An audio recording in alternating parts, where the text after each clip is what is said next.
Hello everyone. जय सिया राम। तो कैसे हैं आप सब? आई होप आप सब बढ़िया होंगे, मस्त होंगे और मजे से अपनी पढ़ाई कर रहे होंगे। तो हम फिर से एक बार आपके साथ जुड़ चुके हैं। इस बार आपके लिए लेकर आए हैं सैंपल पेपर। अब बहुत सुना था कि ये सैंपल पेपर, ये वो सैंपल पेपर है जो सीबीएसई ने इस साल लॉन्च किया है। ठीक है।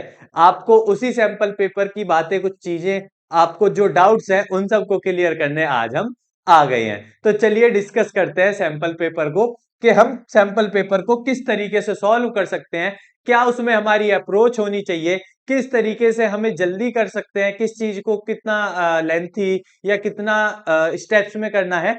इन सारी बातों पर डिटेल डिस्कशन करते हुए चलिए शुरू करते हैं हम आपके लिए सैंपल पेपर। तो चलिए सैंपल पेपर की शुरुआत करते हैं। ये आपको जनरल इंस्ट्रक्शंस दे रखे हैं कुछ। ठीक है, सेशन जो 2023-24 का जो सीबीएसई ने लॉन्च किया था, ठीक है, आपके लिए, कि इस तरीके का कुछ पैटर्न होने वाला है या इस तरीके की सारी चीजें होने वाली हैं। तो उसी तरीके की जब सारी चीजें होने वाली हैं तो उसी तरीके से जरा पढ़ते हैं। अब उसने कहा है कि इसमें टोटल कितने सेक्शंस आने वाले हैं? 5। ABCDE। Each section is compulsory, मतलब आपको सेक्शंस में चॉइस नहीं है, तो सेक्शंस आपके सारे कंपलसरी हैं। However, they are internal choices in some questions। कुछ क्वेश्चंस में आपको क्या देखने को मिलेगी? Internal choice. और जिस भी क्वेश्चन में आपको इंटरनल चॉइस देखने को मिलेगी उसमें आपको बेनिफिट होगा, ये तो आपको पता ही है। तो कहते हैं कि जी सेक्शन ए आएगा, 18 एमसीक्यूज होंगे और 2 असर्शन रीजन बेस्ड क्वेश्चंस होंगे। यानी 18 एमसीक्यू के साथ आपको 2 असर्शन रीजंस देखने को मिलेंगे। चलिए, उसके अलावा सेक्शन बी को कहा गया है, सेक्शन बी में 5 very short answer type questions होंगे जो 2 मार्क्स के होंगे। उसके साथ आपको सेक्शन सी में 6 क्वेश्चंस मिलेंगे शॉर्ट आंसर टाइप, जिनकी मार्किंग कितनी होगी? 3। यानी जो आपको 3-3 मार्क्स के देखने को मिल जाएंगे। उसके अलावा आपको लॉन्ग क्वेश्चन आंसर्स मिलेंगे जो 5 मार्क्स के होंगे, और उसके बाद आपको 3 केस स्टडी मिलेंगी जो 4 मार्क्स की होंगी। तो चलिए हम शुरू करते हैं सेक्शन ए से। तो आप इसे नोट करते चलिएगा। ठीक है, क्योंकि ये जितना मैं आपको एक बारी में बताऊंगा उसके बाद ये रफ हो जाएगा। ठीक है, तो नोट करते चलिएगा कि कैसे किया हमने। चलो,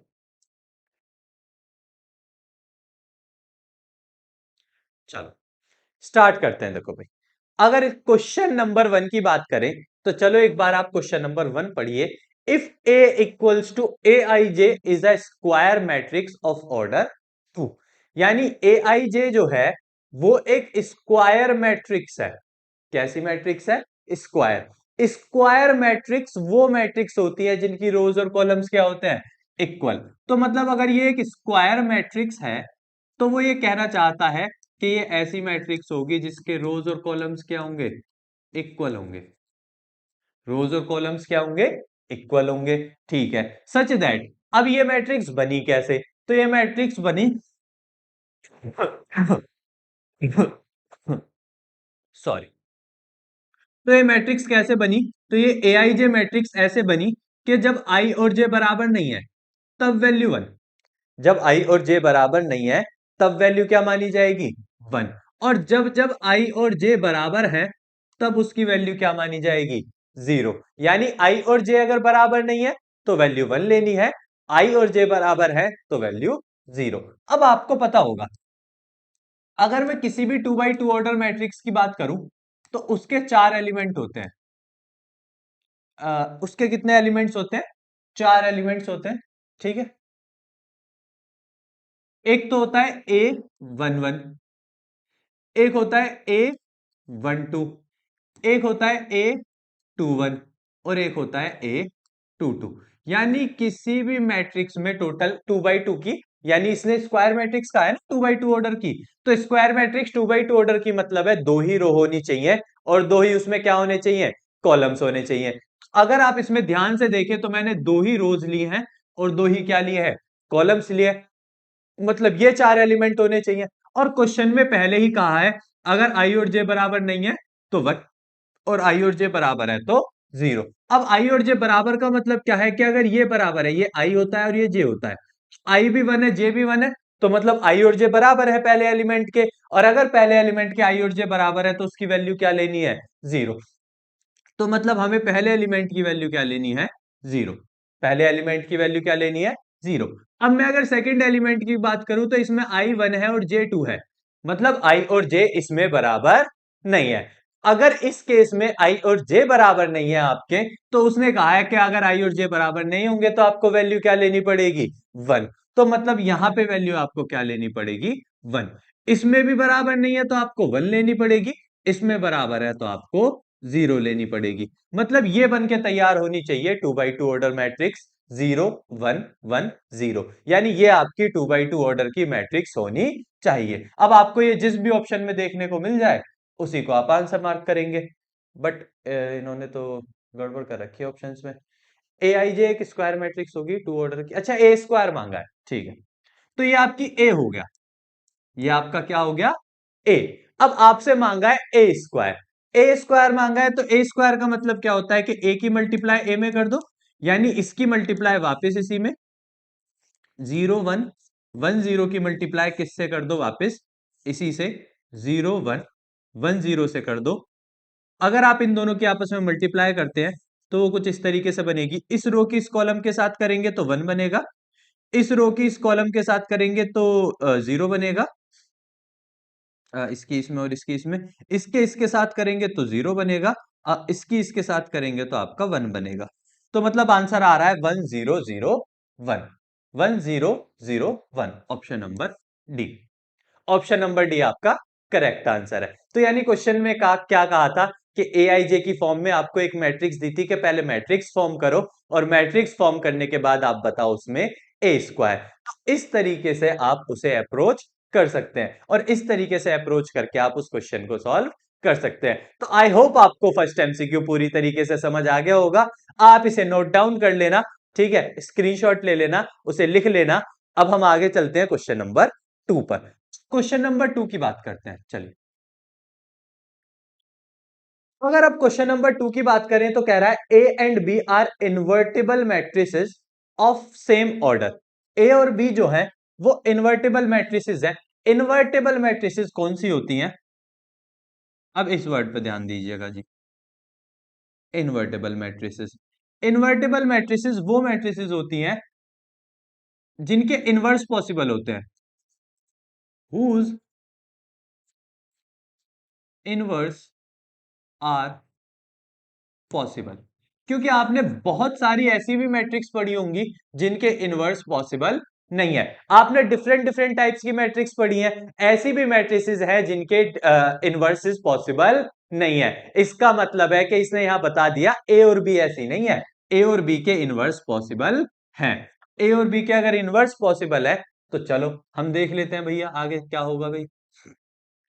तो अगर उनके इनवर्स पॉसिबल है तो कह रहा है then which of the following is not correct. तो फिर कह रहा है इनमें से कौन सी बात सही नहीं है। तो देख ले भैया कौन सी बात सही नहीं है। अब कह रहा है ए बी इनवर्स, क्या कह रहा है, ए बी इनवर्स। एक आपको कह रहा है ए बी का होल इनवर्स और उस पे लगाया हुआ है आपका, ठीक है, डिटर्मिनेंट। एक आपको ये दिया हुआ है और एक आपको वो दिया हुआ है। हालांकि अगर आप सबने पढ़ा हो अच्छे से ध्यान से तो यह ऑप्शन आपका सही है, ये ऑप्शन आपका सही है, क्योंकि a प्लस बी का इनवर्स कभी भी बराबर नहीं होता B inverse plus A inverse के, ठीक है। बाकी सारे ऑप्शन सही कैसे हैं वो भी मैं आपको बता देता हूं, ठीक है, ऐसे मतलब परेशान होने की जरूरत नहीं है। बाकी सारे ऑप्शंस को भी देख लेते हैं, चलो। अगर मैं इस वाले ऑप्शन की बात करूं, ए बी के होल इनवर्स पे हम डिटर्मिनेंट दोनों पे अलग कर सकते हैं, ए पे अलग कर सकते हैं और बी इनवर्स पे अलग कर सकते हैं। अब याद रखना अगर इनवर्स डिटर्मिनेंट के अंदर है तो वो डिटर्मिनेंट से बाहर भी जा सकता है। तो अगर वो डिटर्मिनेंट से बाहर चला जाएगा तो मैं इसे लिख सकता हूं डिटर्मिनेंट ए डिटर्मिनेंट बी की पावर -1। ऊपर माइनस का है तो नीचे आके किस चीज का हो जाएगा, प्लस का हो जाएगा। तो डिटर्मिनेंट ए अपॉन डिटर्मिनेंट बी हो जाएगा आपकी वैल्यू। तो इसका मतलब पहली बात तो सही कह रहा है वो, पहली बात तो वो सही कह रहा है। अब ये तो सबने पढ़ा ही है कि ए बी का जो होल इनवर्स है वो इनको पलट के हो जाता है। ठीक है, मतलब कभी भी आप दो मैट्रिसेस की मल्टीप्लाई का इनवर्स ले रहे हो तो आप उन्हें पलट दो और उन पे दोनों पे अलग अलग इनवर्स कर दो, ये तो प्रॉपर्टी है। ठीक है, तो ये तो आपने पढ़ी होनी चाहिए। बाकी इसकी डिस्कशन की अगर हम बात करें तो मैंने अभी अभी बताया कि पावर होती है तो वो पावर बाहर आ जाती है। तो मतलब मैं इसे ऐसे लिख सकता हूं ना, डिटर्मिनेंट ए बी की पावर -1, माइनस है तो नीचे आके प्लस हो जाएगी, तो मैं इसे ऐसे लिख सकता हूं 1 अपॉन डिटर्मिनेंट ए बी। और मैंने कहा डिटर्मिनेंट दोनों के अलग अलग भी हो सकते हैं, तो 1 अपॉन डिटर्मिनेंट ए और डिटर्मिनेंट बी।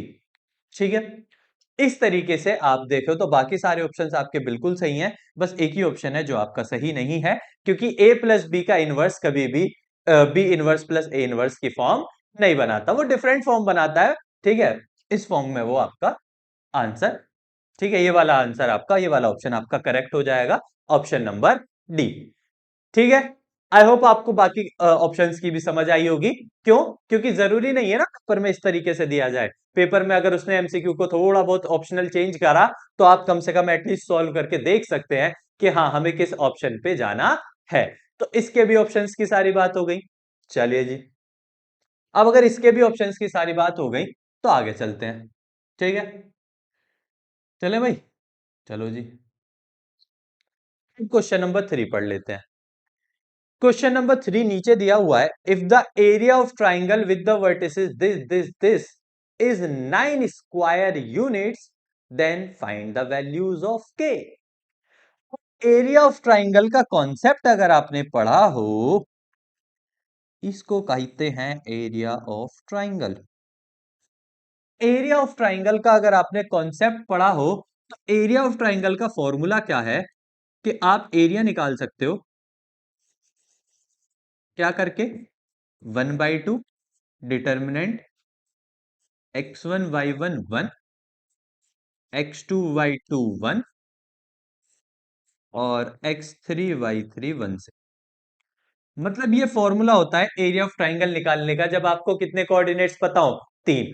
अगर आपका 3 कोऑर्डिनेट से मिलाकर कोई ट्राइंगल बन रहा है तो उसके लिए फॉर्मूला होता है कि आप इस तरीके से उसका एरिया फाइंड कर सकते हैं। अब क्वेश्चन में एरिया पहले से कितना दिया है, 9। अगर एरिया पहले से 9 दिया है, एरिया आपको पहले से 9 दिया है तो एरिया की जगह 9 पुट कर दो, 1/2। डिटर्मिनेंट की बात करेंगे अब। ठीक है, अब डिटर्मिनेंट की अगर बात करेंगे तो डिटर्मिनेंट किस फॉर्म में दिया हुआ है, तो जी डिटर्मिनेंट दिया हुआ है x1 y1 x2 y2 x3 y3 1 1 1। इसे x1 y1 मान लो,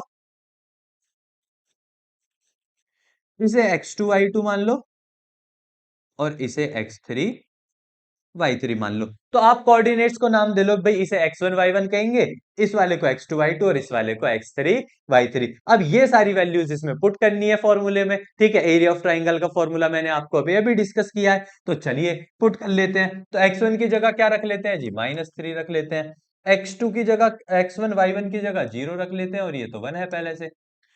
x2 की जगह क्या रख लेते हैं जी, 3 रख लेते हैं। y2 की जगह क्या रख लेते हैं, 0 रख लेते हैं और ये तो पहले से 1 रखना है। और x3 की जगह क्या रख लेते हैं, 0 रख लेते हैं। यहाँ k रख लेते हैं और ये तो पहले से ही 1 है। अब ये डिटर्मिनेंट बना। ठीक है, अब डिटर्मिनेंट बना तो इस 2 की मल्टीप्लाई डिवाइड से इधर मल्टीप्लाई में आ जाएगा तो ये 18 हो जाएगा। ठीक है, इस 2 से मल्टीप्लाई कर देंगे तो ये कितना हो जाएगा, टोटल 18 हो जाएगा। तो ये हो गया 9 2 जा 18 डिटर्मिनेंट। अब इस डिटर्मिनेंट को सॉल्व करना। ठीक है, इस डिटर्मिनेंट को सॉल्व करना पड़ेगा, तो इस डिटर्मिनेंट को सॉल्व कर लेते हैं। अकॉर्डिंग टू इस कॉलम कर ले क्या, कॉलम 2, चलो पहली रो के हिसाब से कर लेते हैं। -3, ये कटेगा ये कटेगा, -k बचेगा। बीच वाला तो 0 है तो लेने की जरूरत नहीं है, +1, ये कटेगा ये कटेगा, 3 के -0 तो यानी 3k हो जाएगा। ठीक है, चलो ये हो गया 18 equals to minus +3k +3k, तो ये टोटल हो गया प्लस का 6k।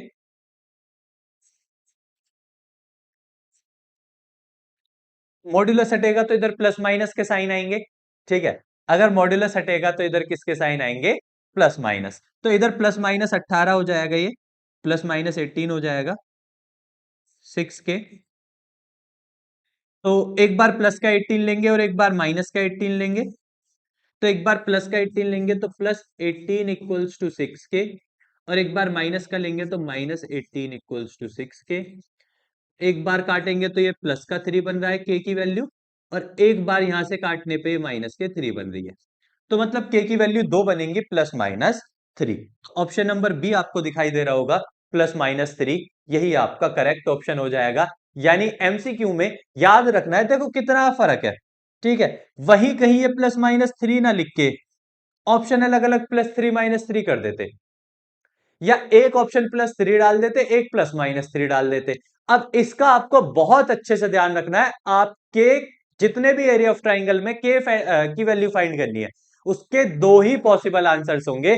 अगर आपका एक पॉसिबल आंसर आ रहा है तो अपनी कैलकुलेशन चेक कर लो जरा, उसे जरा एक बार ध्यान से देख लो, क्योंकि हमेशा उसके कितने पॉसिबल आंसर्स होंगे, दो। तो जैसे यहां भी दो थे, एक +3 और एक -3। इस तरीके से आपको इन चीजों को भी ध्यान रखना है कि कब के की वैल्यू के दो आंसर बनते हैं, कब कैसे बनते हैं और कैसे नहीं बनते। तो आई होप आपको ये वाला एमसीक्यू नंबर 3 भी समझ आया होगा। आप इसे नोट डाउन कर लेना, ठीक है, लिख लेना कहीं पे भी, जहां भी आपको ठीक लगे आप लिख लेना। तो आई होप आपको ये समझ आया होगा। चल, समझ आया तो आगे बढ़ते हैं। क्वेश्चन नंबर 3 के बाद आ जाते हैं क्वेश्चन नंबर 4 पे। चलो जी, 4 को सॉल्व करने की तो बहुत जगह दी इन्होंने, और इसी जगह का फायदा उठाते हुए हम बहुत सारी चीजें कर लेंगे। चलिएगा जी, हमरे प्यारो, आ जाओ भाई, इसे इधर लगा देते हैं। हाय हाय, चलो चलिए, अब जरा क्वेश्चन नंबर 4 को पढ़ लो। कह रहा है if F X equals to, यानी फंक्शन को ब्रेक किया गया है, कह रहा है के एक्स अपॉन मोड एक्स होगा अगर एक्स की वैल्यू क्या होगी, <<0 और 3 होगा अगर एक्स की वैल्यू >= टू होगी, और ये कंटिन्यूअस है। तो कह रहा है के की वैल्यू बताओ। कंटिन्यूअस है तो अगर आप देखो तो यहां पे x इक्वल्स टू 0 भी है, तो मतलब फंक्शन की वैल्यू 0 पे तो सीधी सीधी क्या बन गई, 3। फंक्शन की वैल्यू 0 पे सीधी सीधी क्या बन गई, 3। अब एक लेफ्ट हैंड लिमिट और निकाल लेते हैं। अब लेफ्ट हैंड लिमिट के लिए हम तो बताए थे, limit h tends to 0, function 0 पे ब्रेक हो रहा है तो 0 - h equals to limit h tends to 0। Function limit left hand limit के लिए क्या है, मतलब ये हो रहा है ना, 0 में से कुछ कम हो रहा है, तो मतलब 0 से कम आएगा। अब 0 से कम आएगा तो x <0 वाला फंक्शन लिया जाएगा ना, तो यहां से फंक्शन क्या ले लेंगे, के एक्स, एक्स नहीं आएगा, चलो वो पुट कर लेंगे, के एक्स अपॉन मोड एक्स। लेकिन x को किससे चेंज कर दिया गया, 0 - h से, तो यहाँ इस x को भी 0 - h से चेंज करेंगे, और नीचे भी 0 - h। अब इसे अगर सॉल्व करके देखें तो ये बन रहा है limit h tends to 0 -kh/h, h से h कट जाएगा, तो यहाँ पे वैल्यू बन रही है -k। तो यानी आपके फंक्शन की वैल्यू 3 है, और आपके लेफ्ट हैंड लिमिट की वैल्यू क्या आ रही है, k। अब क्वेश्चन ने कहा ये कंटिन्यूअस है, कंटिन्यूअस है तो ये बराबर होनी चाहिए, तो -k की वैल्यू 3 के बराबर होनी चाहिए, तो k की वैल्यू क्या होनी चाहिए, -k 3 होनी चाहिए। जिस भी ऑप्शन में आपको ये दिखाई देगा वो आपका सही आंसर है। आप याद रखें, कंटिन्यूटी के क्वेश्चन में अगर आपको वैल्यू चाहिए तो आपको या तो left hand limit right hand limit equal रखनी पड़ती है, या फिर कहीं ना कहीं फंक्शन की वैल्यू मिल जाती है वो इक्वल रखनी पड़ती है। बट आपको दो चीजें कम से कम आपको चाहिए जिन्हें आप इक्वल रख के वैल्यू फाइंड कर सके, ठीक है। इस तरीके से आप इस क्वेश्चन को भी सॉल्व कर सकते हैं, और इस क्वेश्चन के भी आंसर्स आप बता सकते हैं। तो आई होप आपको इतनी बातें ये समझ आई होंगी, ठीक है, कि कैसे कंटिन्यूटी का क्वेश्चन हम कर सकते हैं।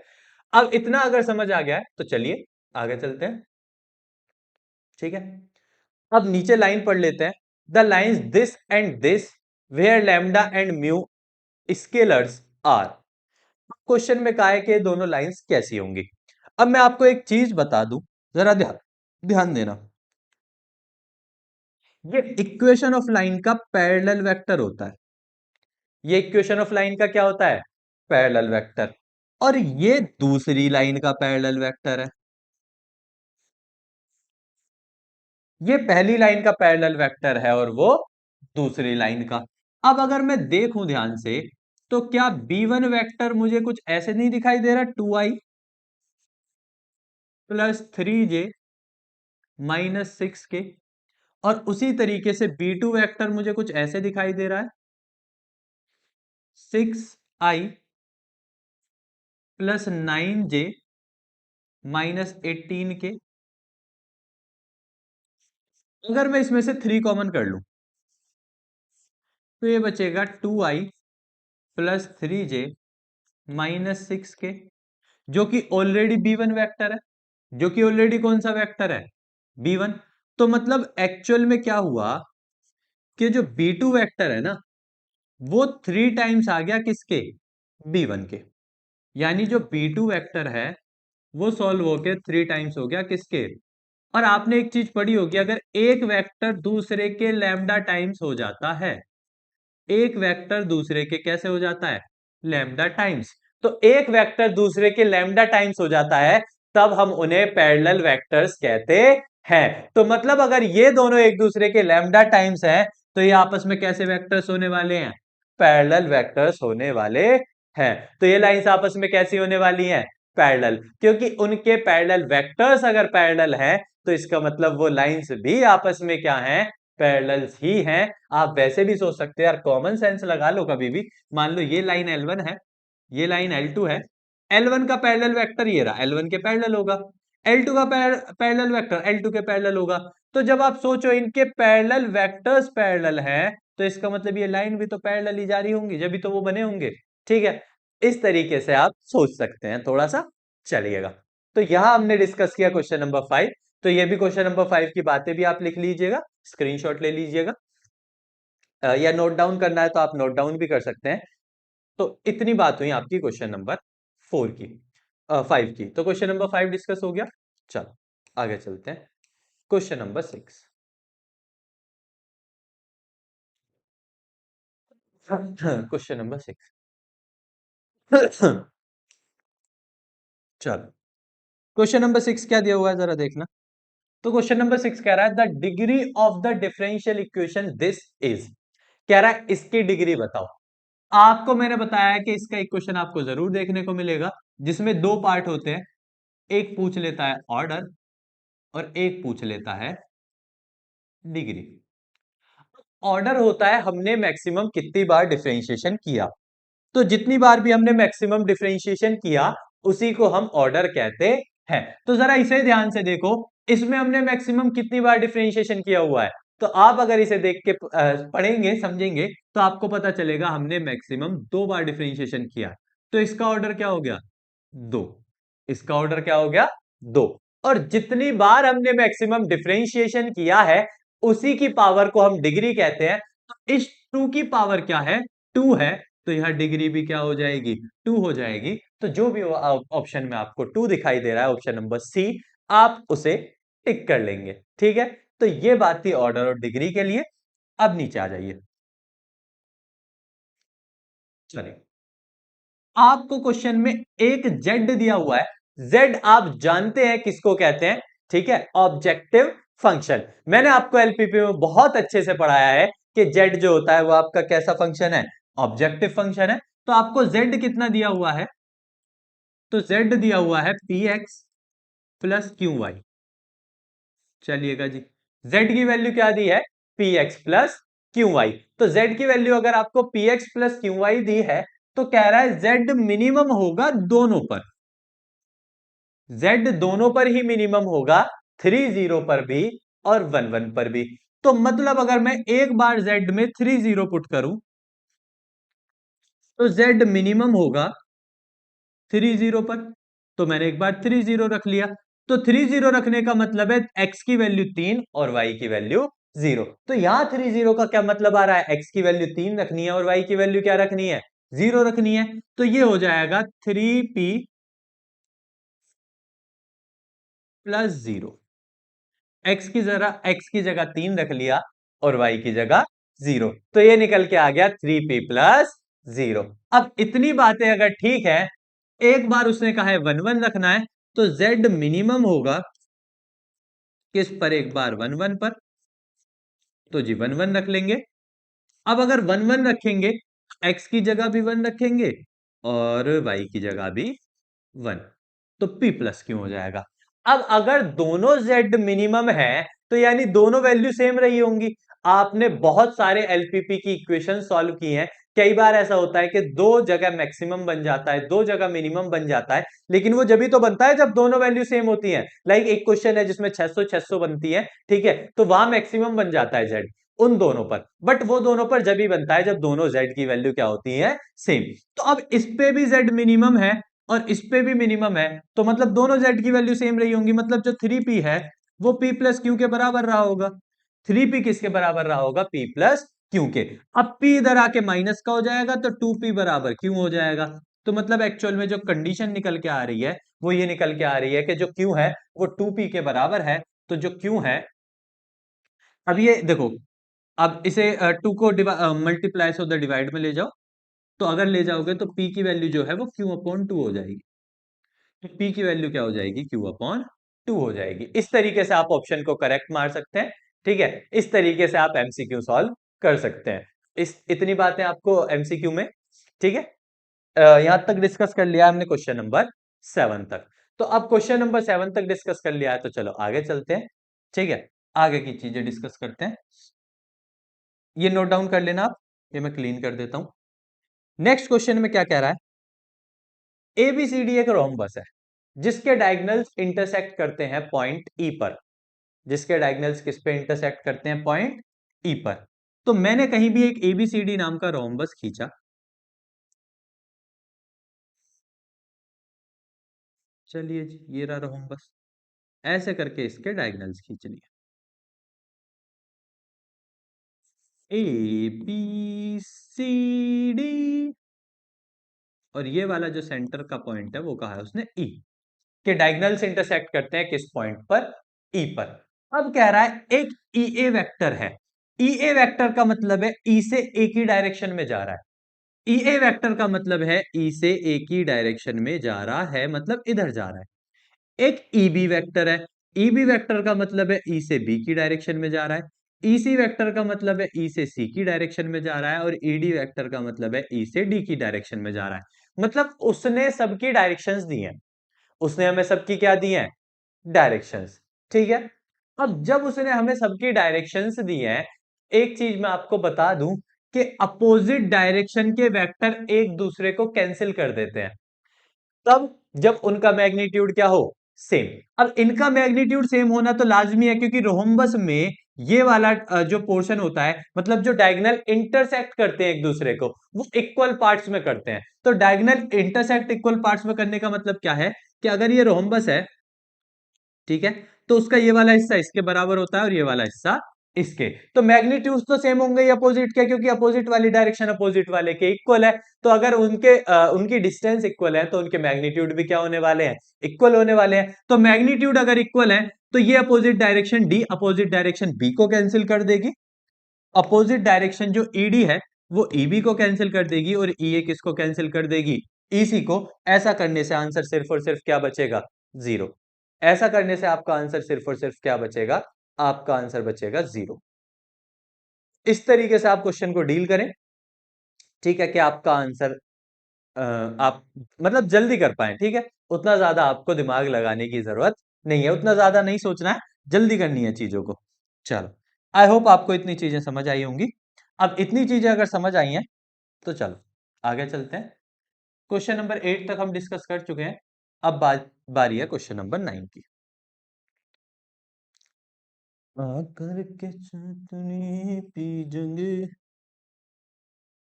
आकर के चांदनी लोगे। चलो भाई, चलो क्वेश्चन नंबर 9 को देख लेते हैं, हैं? बैंगन, बैंगन, चल आओ, चलो जी। अगर ऊपर वाले क्वेश्चन को आप ध्यान से देखो तो आप हालांकि इसका आंसर डायरेक्ट भी कर सकते हो, बट मैं पहले आपको चलो सॉल्यूशन सिखाता हूं, तब आपको सारी चीजें बताऊंगा। कह रहा है माइनस पाई से पाई है E cos square x sine cube 2n plus 1। चलो जी भैया, हमने इसमें प्रॉपर्टी अप्लाई की। प्रॉपर्टी होती है कि दोनों लिमिट को जोड़ो, हमने एक ही प्रॉपर्टी आपको पढ़ाई है, ठीक है। उसी प्रॉपर्टी से हम काम करने वाले हैं कि भैया दोनों लिमिट को जोड़ो और जोड़ के एक्स को घटा लो। तो माइनस पाई में अगर पाई को जोड़ेंगे तो जीरो, और जीरो में से एक्स को माइनस करेंगे तो माइनस का एक्स। और फंक्शन में जहां जहां एक्स है वहां सब जगह क्या पुट करते जाओ, माइनस एक्स पुट करते जाओ। मैंने तो पहले ही कहा है आपका सारा काम हो जाएगा। तो चलो ऐसा करके देख लेते हैं। तो अगर ऐसा करते हैं तो दोनों लिमिट को जोड़ के एक्स को घटाते हैं। ऐसा करने से लिमिट पे कोई फर्क नहीं पड़ता, याद रखना। ऐसा करने से लिमिट पे कोई फर्क नहीं पड़ेगा, कॉस स्क्वायर माइनस एक्स हो जाएगा। अब ये हो जाएगा साइन क्यूब 2n+1, और यहां माइनस एक्स हो जाएगा dx। अब ये वाला माइनस बाहर आ जाएगा, माइनस पाई से पाई, बाकी सारा सेम रहेगा।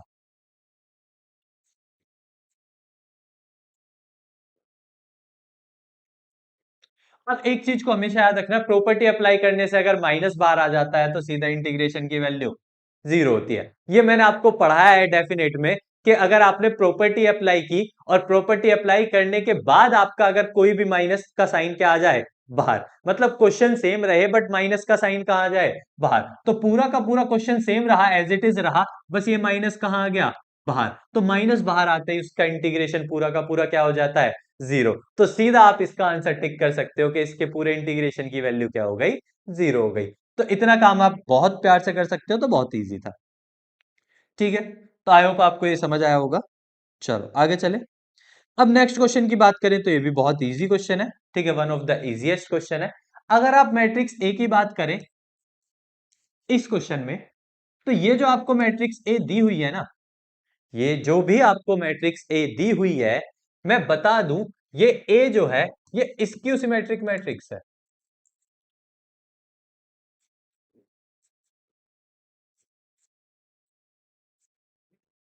ये ए जो है ये कैसी मैट्रिक्स है, स्क्यू सिमेट्रिक मैट्रिक्स।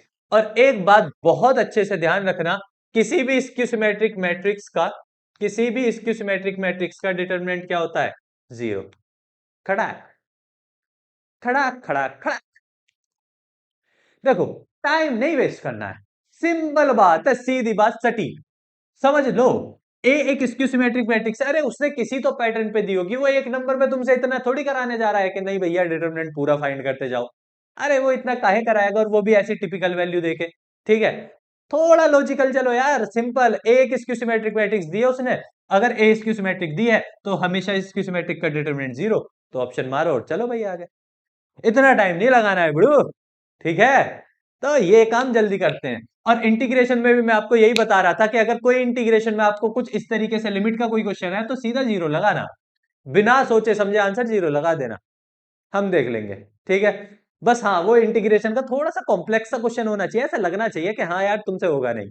ठीक है, तो आंसर जीरो लगा देना। चलो अगर वो एक नंबर में है तो, ऐसे नहीं है उसने दे दिया 5 नंबर में, अनुका भैया ने कहा था जीरो, जीरो मत करिए आना। हाँ चलो भाई, इतनी बातें ठीक है, चलो आगे चलते हैं। हाँ चलो भाई, क्वेश्चन नंबर 11 देख लेते हैं। क्या कहता है क्वेश्चन नंबर 11? भैया इसका कहा कौन टाल सकता है, इसका कहा तो सबको मानना पड़ेगा। अब जरा मेरी बात पे गौर फरमाइएगा, बहुत प्यारी बात, आपको एक बात बताता हूँ।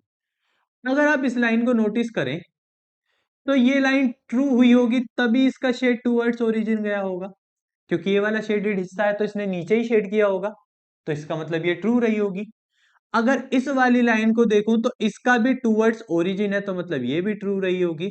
और ये वाली लाइन देखूं नीचे वाली, तो ये पक्का फॉल्स रही होगी, क्योंकि ये अवेदा ओरिजिन शेड कर दिया तभी ये वाला शेडेड एरिया बना होगा। हाँ जी बिल्कुल लोग, तभी बना होगा ना ये वाला शेडेड, जब ये वाली दोनों ट्रू होंगी और ये वाली फॉल्स। तो क्वेश्चन के अकॉर्डिंग ये दोनों ट्रू होनी चाहिए और ये दोनों, ये वाली फॉल्स होनी चाहिए। चलो तो देख लेते हैं। अब यहां दोनों जगह जीरो जीरो रखो, zero greater than equals to two, तो जीरो टू से बड़ी ये वाली तो फॉल्स आ रही है जी भाई, तो ये वाली एक्स प्लस वाई वाली टू वाली फॉल्स होती है, सही है। इसका मतलब ये ऑप्शन सही है। यहां दोनों जगह जीरो रख लो, तो zero less than equals to 10, ये ट्रू आ रही है। एक्स प्लस टू वाई वाली ट्रू होनी चाहिए, बिल्कुल नीचे शेड कर रही थी, ये ट्रू है, बिल्कुल सही बात है। यानी ये वाला ऑप्शन भी, ये ऑप्शन भी ठीक है। Zero minus zero, zero greater than equals to one, X और वाई दोनों को जीरो रखो, तो जीरो वन से बड़ा ये फॉल्स हो रही है। एक्स माइनस वाई वाली फॉल्स हो रही है, और ये एक्स माइनस वाई वाली एक्चुअल में क्या है, ट्रू है। मतलब यही ऑप्शन है जो हमारा गलत है। उसने कहा था विच of the following is not a constant, वही कॉन्स्टेंट नहीं होगा जो ऑप्शनली गलत शेडेड रीजन शेड कर रहा होगा। अब ये वाला, ये अगर इसकी बात करें तो अगर इसे आप देखोगे तो जीरो लेस देन ये ट्रू है, और एक्चुअल में जो एक्स माइनस वन वाली इक्वेशन है ना वो ट्रू ही शेड कर रही है। ये रही एक्स माइनस वन वाई वाली इक्वेशन, ये ट्रू ही शेड कर रही है। ठीक है, क्योंकि देखो टूवर्ड्स ओरिजिन जा रही, तो टूवर्ड्स ओरिजिन जा रही है तो इसका मतलब ट्रू शेड कर रही है। यही थी जो फॉल्स शेड कर रही है, मतलब यही ऑप्शन है, ठीक है, जो आपका गलत है। और आपको यही मार्क करके आना है क्योंकि आपसे गलत ही पूछा था। ठीक है, तो इस ऑप्शन को आप मार्क करके आएंगे। तो ये तो सिंपल क्वेश्चन था, आपको बस ग्राफ पढ़ के स्टडी करके थोड़ा सा ये समझना था कि कौन सी इक्वेशन गलत है। चले आगे, चलो क्वेश्चन नंबर 11 हो गया। हाँ आ जाओ भैया, find the vector of the component of A along B. चलो भैया ये बता दो भैया।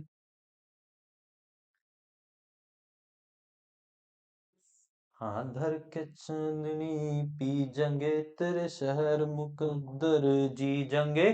चलो भाई, अब क्वेश्चन नंबर 12 को देखो तो कह रहा है ए वेक्टर अगर 4i प्लस 6j है और B vector 3i plus 4k है, तो कह रहा है then the vector forms the component of A along B, यानी vector A along B component क्या बनाएगा। तो जल्दी से बताओ कि अगर ए वेक्टर 4i प्लस 6j है और बी वेक्टर आपका कुछ इस तरीके से दे रखा है 3i प्लस 4j, तो कैसे होगा। ठीक है, जल्दी से बताओ कैसे होगा।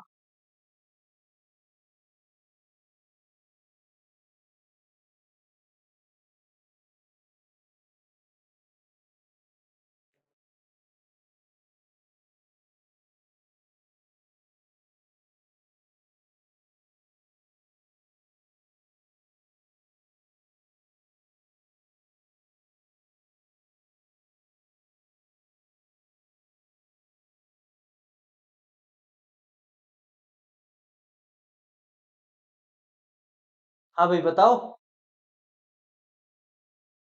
हाँ जी बताओ।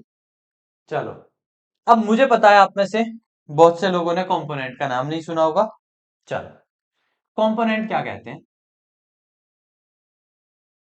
जब भी आ जाए कंपोनेंट की बात, जब भी किसकी बात आ जाए, कंपोनेंट की बात, तो कंपोनेंट में एक चीज आपको ध्यान रखनी है। आप जैसे ए से बी है ना, आप प्रोजेक्शन फाइंड कर लो बी से ए, यार इसमें जगह कहाँ है आज। तो आप ना प्रोजेक्शन फाइंड कर लो, कैसे, बी से ए की तरफ। क्या फाइंड कर लो आप, प्रोजेक्शन फाइंड कर लो किधर, बी से ए की तरफ। तो जब भी वेक्टर कंपोनेंट कह दे ए अलोंग बी, तब आपको सिंपल एक काम करना है कि आपको प्रोजेक्शन फाइंड कर लेनी है बी से कहां की तरफ, ए की तरफ। तो बी से ए की तरफ फाइंड करने के लिए आप फॉर्मूला लगाएंगे प्रोजेक्शन का, A dot B upon magnitude of A. ठीक है, बाद वाले का मैग्नीट्यूड। ए डॉट बी कर लो भैया, तो ए डॉट बी करेंगे तो आई की आई में जे नहीं है के नहीं है, तो 4 तिया 12 हो जाएगा। ठीक है, तो ये कितना हो जाएगा, 12 अपॉन मैग्नीट्यूड ए का, मैग्नीट्यूड ए का सॉल्व करेंगे तो मैग्नीट्यूड ए का बनेगा आपका 4 का स्क्वायर। इसे सॉल्व कर ले आप, 4 का स्क्वायर। ठीक है, 4 का स्क्वायर हो जाएगा 16, 6 का स्क्वायर 36 हो जाएगा, उसे सॉल्व करें आप।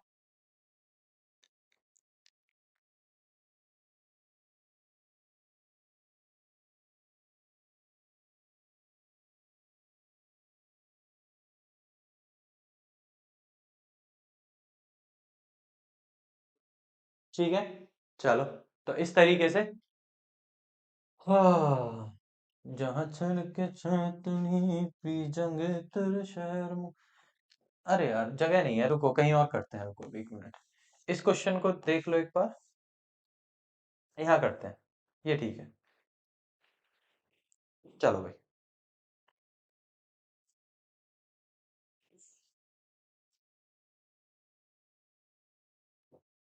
समझो देखो बात को।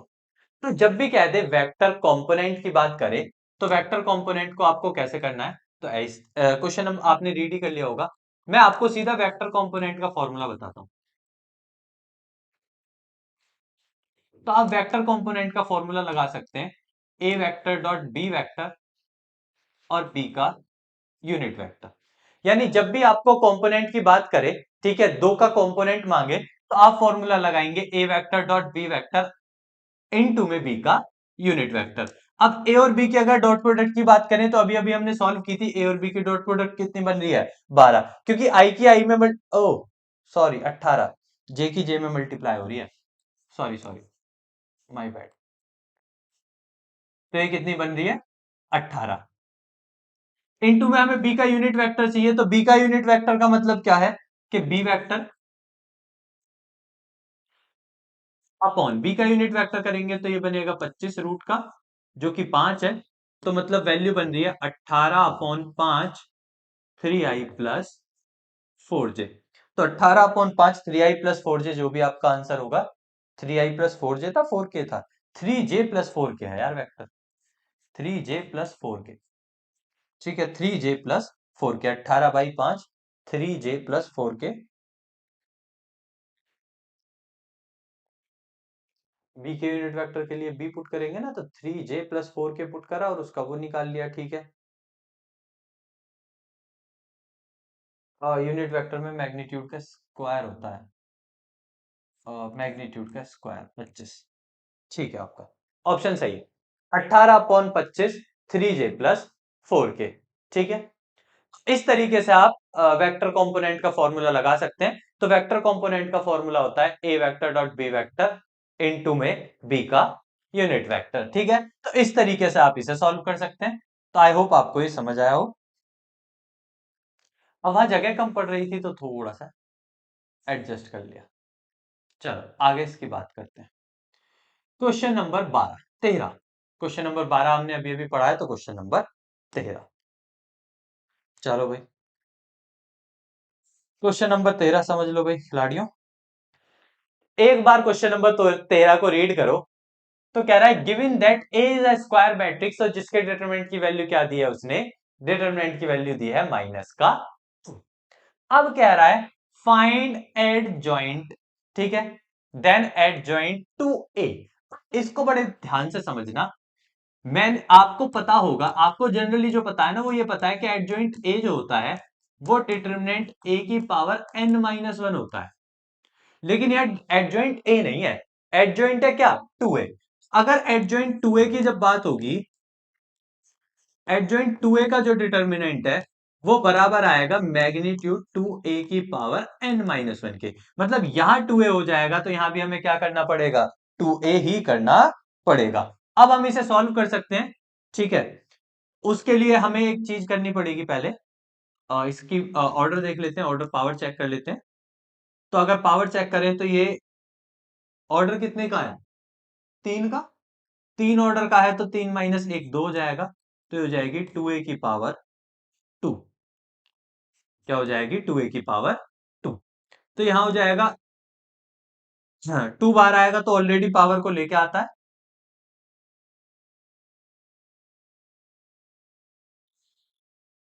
इसे हटाओ, 2 बार आता है तो ऑलरेडी पावर 2 की पावर 3 तो वैसे भी आती, और उसका स्क्वायर आएगा साथ में, और यहाँ डिटरमिनेंट a का स्क्वायर आएगा। तो 3 दूनी 2 की पावर 6 इंटू 2 की पावर 2, -2 की पावर 2 होती है, बट स्क्वायर होके वो पॉजिटिव हो जाएगी, तो 2 की पावर 8 होनी चाहिए, 2 की पावर 8। टोटल आंसर क्या होगा, 2 की पावर 8 होगा। ठीक है, तो याद रखना है, देखो बहुत छोटी छोटी चीजें हैं जो गलती करा देती हैं। तो आपको ये याद रखना है कि अगर एडजॉइंट 2a में दिया हुआ है तो फॉर्मूला भी किस में ओपन होगा, 2a में। और फिर आपको ये बात भी याद रखनी है कि 2 कभी भी जब डिटर्मिनेंट से बाहर आता है तो वो ऑर्डर लेके आता है। तो जब ये 2 बाहर आया तो ये अपना ऑर्डर 3 लेके आया, और पहले से पावर 2 थी तो वो पावर 2 भी हो गई, जिसकी वजह से यहाँ 3 × 2 क्या बना, 2 की पावर 6। और वहां डिटर्मिनेंट का स्क्वायर हो गया, और डिटर्मिनेंट की वैल्यू -2 है। -2 का स्क्वायर जो होता वो +2 के स्क्वायर के ही बराबर होता। तो बेस सेम होने की वजह से पावर्स ऐड कर ली, तो वो टोटल आंसर बना 2 की पावर 8। इस तरीके से आप उसका कंप्लीट आंसर कर सकते हैं, 2 की पावर 8। तो आई होप आपको वो चीज समझ आई होगी। अब वो चीज अगर आपको समझ आई है, तो नेक्स्ट पढ़ लो। Problem in mathematics is given to three students whose chances to solve the problems are 1 by 2, 1 by 3, 1 by 4 respectively. If the events of solving a problem are independent, then the probability problem will be solved. हमसे probability मांगी है कि problem क्या हो गई हो, solve. बस ये नहीं बताया कि किसने कर दी हो और किसने ना करी हो। अब एक सिंपल लॉजिकल बात हमारी ये है कि आप प्रॉब्लम सॉल्व करना चाहते हो तो 1 - में से वो केस घटा दो जब प्रॉब्लम सॉल्व नहीं हुई होगी। मतलब ना ए कर पाया हो, ना बी कर पाया हो, ना सी कर पाया हो। भाई क्लास में 3 बच्चे हैं और मैंने कहा है कि क्लास में बच्चों ने क्वेश्चन कर लिया, तो मैंने ये कहा है क्वेश्चन हो गया। प्रॉब्लम इज सॉल्व का मतलब है कि क्वेश्चन हो गया, तो मतलब किसी ना किसी ने जवाब दिया होगा। तो 1 में से वो केस घटा दो जिसमें से किसी ने जवाब नहीं दिया, वो बच जाएगा जिसमें किसी ना किसी ने तो जवाब दिया ही होगा। Problem will be solve. तो प्रॉब्लम क्या हो जाएगी, सॉल्व हो जाएगी। अब उसके लिए आप ये सॉल्व कर सकते हैं। ए नॉट हो जाएगा 1/2, ये हो जाएगा 2/3 और ये हो जाएगा 3/4। तो अगर आप कैलकुलेशन की तरफ देखें तो 2 से 2 कैंसिल हो सकता है, 3 से 3 कैंसिल हो सकता है, तो 1 - 1/4 जो कि 3/4 हो जाएगा। तो 3/4 कहीं ना ऑप्शन था, डी ऑप्शन। ठीक है, इस तरीके से आप उसे कर सकते हैं। तो याद रखें अगर प्रॉब्लम सॉल्व हो रही है तो 1 में से वो केस घटा दो जब कोई नहीं कर पा रहा, क्योंकि ऐसा तो हुआ ही नहीं है ना, कोई नहीं कर पाया। ठीक है, बाकी सारे वो केस बच जाएंगे जिसमें किसी ना किसी ने क्वेश्चन कर ही दिया होगा। तो इस तरीके से आप इस क्वेश्चन को अप्रोच कर सकते हैं। ये अप्रोच रख के इस क्वेश्चन को सॉल्व किया जा सकता है। तो आई होप आपको ये चीज इतनी भी समझ आई होगी। तो अगर इतनी समझ आई है तो कह रहा है the general solution of the differential equation this is in the form the C is an arbitrary constant of integration. I know that. चलो, वी नो दैट आप दोनों को एक माइनस का है उधर ले जाके प्लस का कर लो, आपको ये डिफरेंशियल इक्वेशन सॉल्व करनी है। एक्स डी वाई, एक्स एक तरफ कर लो, वाई एक तरफ, तो 1/x dx हो जाएगा और ये 1/y dy हो जाएगा। अब आप जानते हो उसके लिए x और dx अलग हो गए तो इंटीग्रेशन कर लो। तो इंटीग्रेशन करेंगे तो इंटीग्रेशन बैठेगा log x equals to log y और यहाँ पे c भी बचेगा। c को वापस कन्वर्ट कर लेना log c में, प्लस में तो आपस में मल्टीप्लाई में आ जाएंगे। c इंटू एक्स जो है वो किसके बराबर आ जाएगा, y के। तो ये जनरल सॉल्यूशन आना चाहिए, c इंटू एक्स किसके बराबर, y के। Option C, c into X किसके बराबर, y। ठीक है, इस तरीके से आप इसका जनरल सॉल्यूशन फाइंड कर सकते थे। तो ये तो इजी क्वेश्चन था, तो इसे तो आप बहुत प्यार से आराम से कर सकते हो। चले आगे चलते हैं। तो क्वेश्चन नंबर 15 तक हमारी बात हो गई। तो क्वेश्चन नंबर 16 पे आ जाते हैं।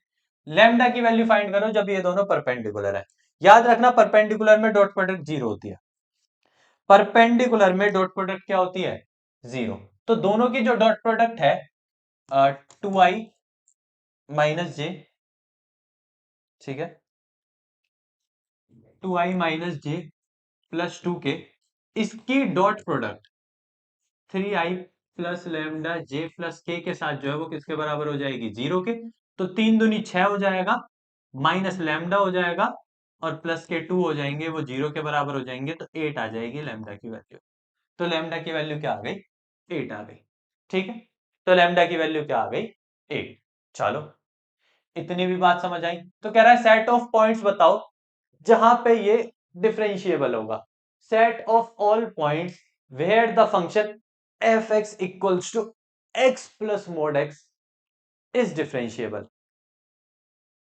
शरीर में दर्द दर्द, ओ भाई, हाँ। चलो, तो बताओ जी भैया, इसे भी बताओ जल्दी से। चलो, इतनी बातें ठीक है। तो बताओ set of all point where the function F X is differentiable. तो फंक्शन एफ एक्स कहां कहां डिफरेंशिएबल हो सकता है, ये 4 ऑप्शन आपको दिए हैं और जरा सोचो और बताओ। तो मोड एक्स को या तो प्लस एक्स या माइनस एक्स करके लिख सकते हो। ठीक है, मॉड्यूलस को क्या लिख सकते हो, प्लस माइनस एक्स, भाई यही तो लिखोगे, एक्स प्लस माइनस एक्स। तो बताओ वो डिफरेंशिएबल कहां हो सकता है, जल्दी से सोचो भाई। तो बताओ हमरे वीडियो लोग कि x प्लस मॉड्यूलस एक्स कहां डिफरेंशिएबल हो सकता है। हमरे खिलाड़ियां बताओ, x plus mode x is differentiable. देखो भाई, समझो, ये जो वैल्यू है ये सारी x की है। अब पहले पार्ट में कह रहा है जीरो से इंफिनिटी, तो जीरो से इंफिनिटी का मतलब है पॉजिटिव, जीरो से इंफिनिटी का मतलब क्या है, पॉजिटिव। अब जीरो से इंफिनिटी का मतलब अगर पॉजिटिव है तो कह रहा है जीरो मतलब, और जीरो इंक्लूड नहीं करनी, मतलब वन ले सकते हो आप। क्या ले सकते हो, एक्स की वैल्यू वन। तो आप देखोगे वन प्लस वन, ठीक है, डिफरेंशिएबल है, कोई दिक्कत नहीं है। इसी तरीके से वैल्यू पुटिंग से भी चेक कर सकते हो कि वो डिफरेंशिएबल है या नहीं है। अब आपको ये देखना है कि वो डिफरेंशिएबल है या नहीं है।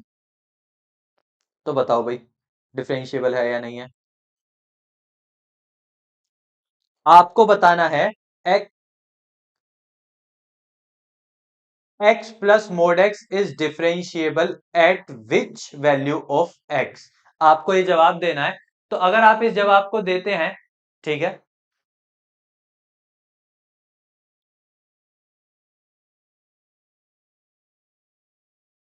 ठीक है, तो आप इसे बता सकते हैं।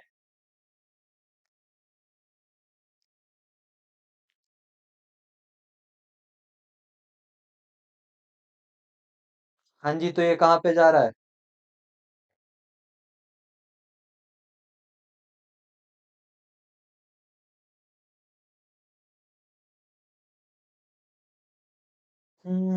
तू तो बस कल्ली एक नाम लिख के बोल, बाकी सारे राव साहब का मैं एक यार न।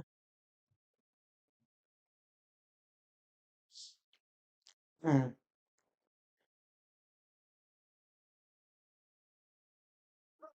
चलो भैया, देखो कैसे कर सकते हो भाई, बताओ जल्दी से।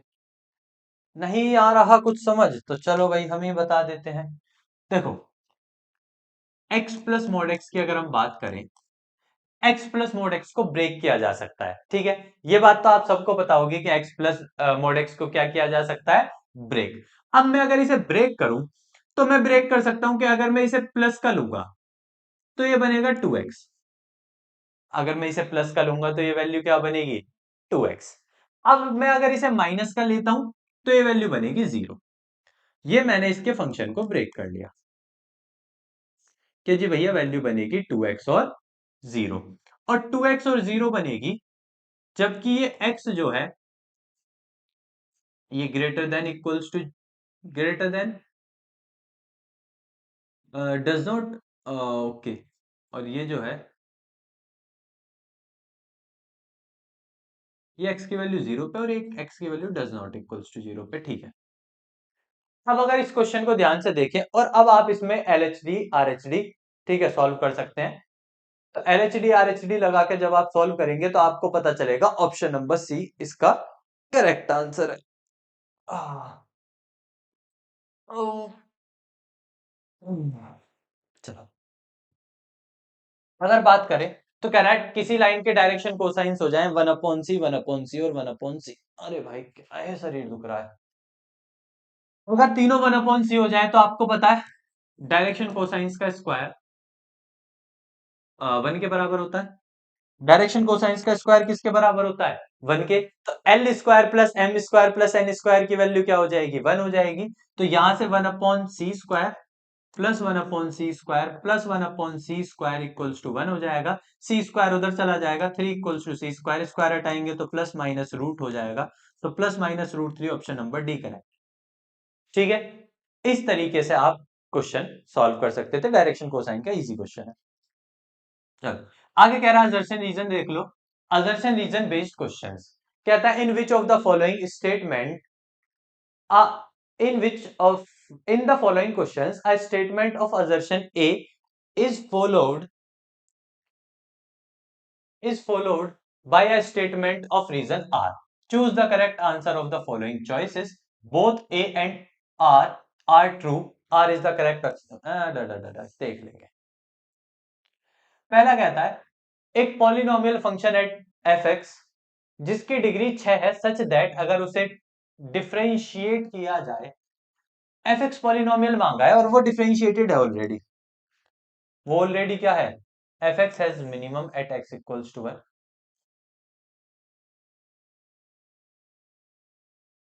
कह रहा है क्या x की वैल्यू 1 पर वो मिनिमम है। तो मैंने क्वेश्चन को उठाया, ये ऑलरेडी डिफरेंशिएटेड था, तो डिफरेंशिएटेड था तो सीधा किसके बराबर रख दिया, 0 के बराबर। ठीक है, आज मिनिमम का ही पता कर लेते हैं। x की वैल्यू 1 और 3 आ रही है, इसका डबल डिफरेंशिएशन करना पड़ेगा क्या हमसे मिनिमम फाइंड कराने के लिए, या फर्स्ट ऑर्डर डेरिवेटिव टेस्ट ही लगा देते हैं। हाँ, फर्स्ट ऑर्डर डेरिवेटिव टेस्ट लगाते हैं, तो एफ डैश एक्स पुट करके देख लेते हैं। एफ डैश एक्स में अगर 1 को पुट करेंगे तो नहीं होगा, एफ एक्स चाहिएगा, एफ एक्स चाहिएगा, तो इसे इंटीग्रेट कर लो। वैसे अभी हमसे एफ एक्स कह रहा है ना, एफ एक्स की डिग्री 6 है या नहीं है, तो इसे इंटीग्रेट कर लो। इंटीग्रेटिंग बोथ द साइड्स, तो यहाँ एफ एक्स बच जाएगा, और इसे अगर इंटीग्रेट करने जाएंगे x माइनस 1 के क्यूब को और x माइनस 3 के क्यू स्क्वायर को, ठीक है, dx के साथ अगर हम इंटीग्रेट करने चाहेंगे तो इसको इंटीग्रेट कैसे कर सकते हो रे बिडू लोग, जरा बताइएगा कैसे इसको इंटीग्रेट किया जा सकता है। तो x माइनस 1 का होल क्यूब और x माइनस 3 का होल स्क्वायर है, इसको अगर हम अपन लोग इंटीग्रेट करना चाहें तो कैसे कर सकते हैं, बताओ भाई। देखो जी भैया, मुझे पता है तुम तो सारा ही जवाब दोगे, ठीक है, इकट्ठा जवाब दोगे अभी। चलो तो मैं ही बता देता हूँ, इसे x माइनस 1 का होल क्यूब रहने दो, इसे x माइनस 1 माइनस 2 का होल स्क्वायर लिख दो, x माइनस 1 को t मान लो, तो ये हो जाएगा t का क्यूब, और ये t माइनस 2 का होल स्क्वायर हो जाएगा, और ये dt हो जाएगा।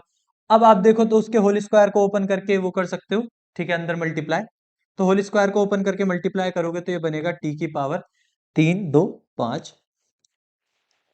t की पावर 5 बनेगा, और t की पावर 5 बन गया, और बनेगा टी स्क्वायर, और ये बनेगा यहाँ पे प्लस का 4 बनेगा, तो प्लस 4t क्यूब बनेगा, और साथ में ये माइनस का 4 बनेगा, तो माइनस का 4t की पावर, हाँ 4 बनेगा। इससे अगर आप इंटीग्रेट करते हैं तो ये टी की पावर 6/6 हो जाएगा, प्लस टी की पावर 4 बचेगा ये, और ये -4 टी की पावर 5/5 हो जाएगा, और साथ में कोई आर्बिट्री कांस्टेंट रहेगा। ठीक है, तो अगर आप देखो तो इसका ऑर्डर 6 ही बन रहा है, टी की पावर 6 ही इसका ऑर्डर है। तो कह रहा है एफ एक्स एक पॉलिनोमियल है जिसकी डिग्री 6 है, बिल्कुल सही, एफ एक्स ऐसा ही पॉलिनोमियल है। क्या एफ एक्स मिनिमम है 1 पर, तो हमसे मिनिमम मांगा था, ठीक है, तो मिनिमम के लिए हमारा एक बार डिफरेंशिएशन हो चुका था, चाहते हम एक और बार कर सकते हैं, वरना यहां पे भी आप x की वैल्यू पुट करके बता सकते हैं, ठीक है, कि वो मिनिमम होगा या नहीं होगा। तो एक तरीका ये है, और एक तरीका ये है कि क्योंकि ये मिनिमम नहीं है, ठीक है, ये मिनिमम 1 पर नहीं है। फिर कह रहा है when differentiation F x less than 0 हो जाए, बिल्कुल सही बात है, या डिफरेंशिएशन ग्रेटर देन 0 हो जाए, where h is an infinitely small positive quantities, then fx has a minimum at x equals to a provided fx is continuous at x equals to a।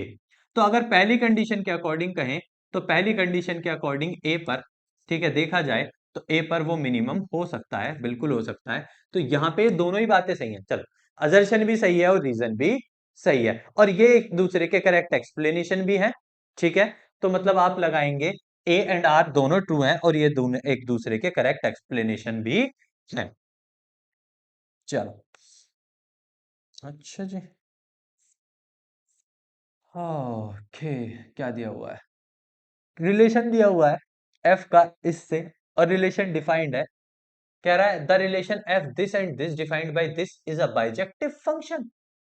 हमसे कह रहा है क्या ये एक बाइजेक्टिव फंक्शन है, रुक जाइए भैया, अभी बता देते हैं कि बाइजेक्टिव है या नहीं है। देखो जी भैया, 1 2 3 4 का किसके साथ करा रहा है, एक्स वाई जेड पी के साथ, 1 का x के साथ करा रहा है, 2 का y के साथ करा रहा है, 3 का z के साथ करा रहा है, 4 खाली छोड़ दिया इसने, और डोमेन में खाली छोड़ के ये तो फंक्शन ही नहीं हुआ, तो बाइजेक्टिव तो क्या ही होगा। तो पहला स्टेटमेंट तो गलत है, क्योंकि ये आपके डोमेन की कोई भी वैल्यू खाली नहीं होनी चाहिए, और डोमेन की अगर कोई वैल्यू खाली बच रही है तो समझ लो वो एक फंक्शन नहीं है। तो इसने यहाँ तो यही एक ही बात यही गड़बड़ कर दी, भैया 4 तो नहीं हो सकता, ठीक है, 4 खाली तो नहीं बच सकता, तो ये तो फंक्शन नहीं है। अगले में कह रहा है the function this is one one, तो अगले में इसे वन वन पूछ रहा है, किसको? 1 2 3 एलिमेंट्स के रिलेशन बना रहा है, एक्स वाई जेड पी के साथ, और कह रहा है 1 का x के साथ है, 2 का y के साथ है और 3 का z के साथ है, और कह रहा है क्या ये वन वन है? जी बिल्कुल। तो रीजन ट्रू है, r is true but a is false. इस ऑप्शन को सही करेंगे आप, r ट्रू है बट a क्या है? फॉल्स है। मतलब r तो ट्रू है बट a की वैल्यू क्या आ रही है आपकी? फॉल्स आ रही है। तो इस ऑप्शन को आप करेक्ट करेंगे, ठीक है। चलो, हो नाम नहीं लिखाया ते कद गाड़ी रखी टॉप पे, यार अद्धी पछान होंदी काली काली कार तै, एक तू ही जो नाम लिख के बोले है, बाकी सारे राव साहब का मैं देख यार न। चलो जी भैया, अब आप आ गए सेक्शन बी पे, यानी यहां तक आपके सारे एमसीक्यू थे, ठीक है। तो यहां तक हमने सारे एमसीक्यू की बात की। अब इसके आगे की चीजें हम डिस्कस करेंगे आपसे अपनी नेक्स्ट क्लास में। तब तक के लिए आप बने रहिएगा, जुड़े रहिएगा। इस क्लास को यहीं तक रखते हैं, फिर मिलेंगे आपसे, ठीक है, नेक्स्ट क्लास में। तब तक बने रहिए, जुड़े रहिए। आगे पूरे सैंपल पेपर को आपके साथ डिस्कस किया जाएगा। जय सिया राम।